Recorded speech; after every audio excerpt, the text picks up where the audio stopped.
This video is about likely voters, one of the biggest issues that political pollsters are dealing with all over the world. If you live in Australia, not a problem, everybody votes. But if you're living in a place like the United States, Canada, Britain, France, only people who are interested in the campaign tend to vote. So what you need to figure out as a political pollster is which group of voters is actually going to show up on election day. When a pollster comes to you with a poll and says, they've gone out and interviewed the population about how they're going to vote in the election campaign, the first question you need to ask them is this the general population? Is this everybody in the population? Is it eligible voters, people who have registered to vote, people who are qualified to vote? Is it them, or is it likely voters? People who are all of these things, but also showing the most interest to actually participate in the campaign, and they actually say that they're going to show up. You'll tend to get three very different numbers for those three categories. So you need to find out what it is that the pollster's showing you.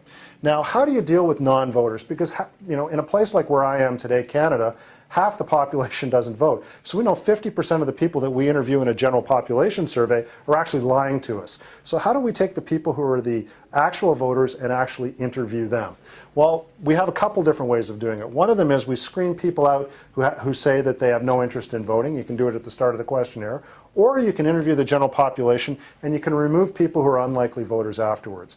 You have to find out which your pollster has done. If they screened people out, didn't even interview people who are non-voters, or did they include them so they could look at them in the survey results as well?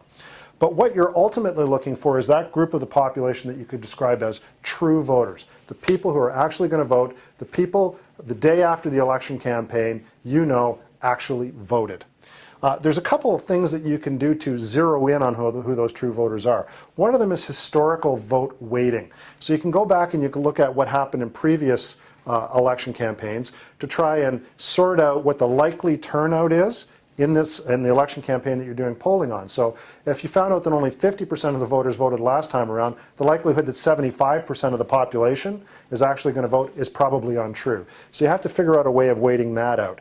The next thing you have to figure out is whether you've adequately represented each of the party's likely voters or each of the candidates' likely voters in the sample. Sometimes going back and looking at how people performed well or how they performed in the past will give you a good way of looking at that. The big problem that you can create, though, is if you can go into a change election campaign in which people are doing different sorts of things.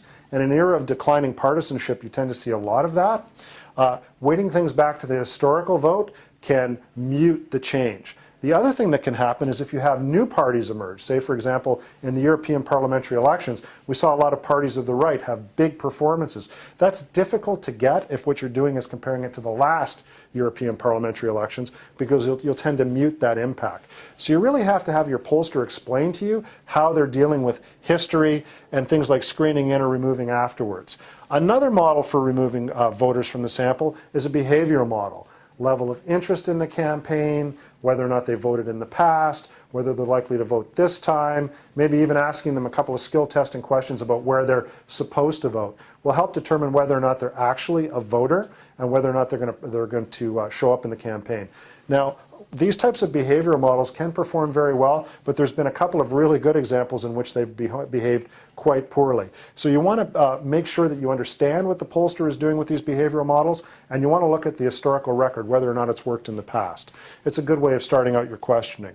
But ultimately, even if you do all of this stuff right, if your sample is biased, this isn't going to fix it. You have to start off with a good sample that's representative of the overall population and then ultimately of the voting population. So for example, if you're doing IVR or robocall type polls and you know that women are overwhelmingly more likely to answer the phone, okay, well you can correct for that demographically, but what if it's women who are likely to vote in a certain way are more likely to answer the phone? Well, it's a lot harder to fix that demographically. So you run the risk of a situation in which you have a sample bias in which some of the methods that you can apply to determine likely voters will actually make the representation of the voting population worse. This all sounds relatively complicated, I know, but I know also that if you don't ask these questions, you could end up publishing survey results that could be quite biased and not well representing, not doing a good job of representing what's actually happening in the election campaign. Because ultimately, it's not a problem to ask questions. You always have a right to know. This is a work in progress, but asking these questions will make that progress even better. If you want to know more about survey research methods, particularly when it comes to things that journalists should be asking, follow me on Twitter. Here's my Twitter address.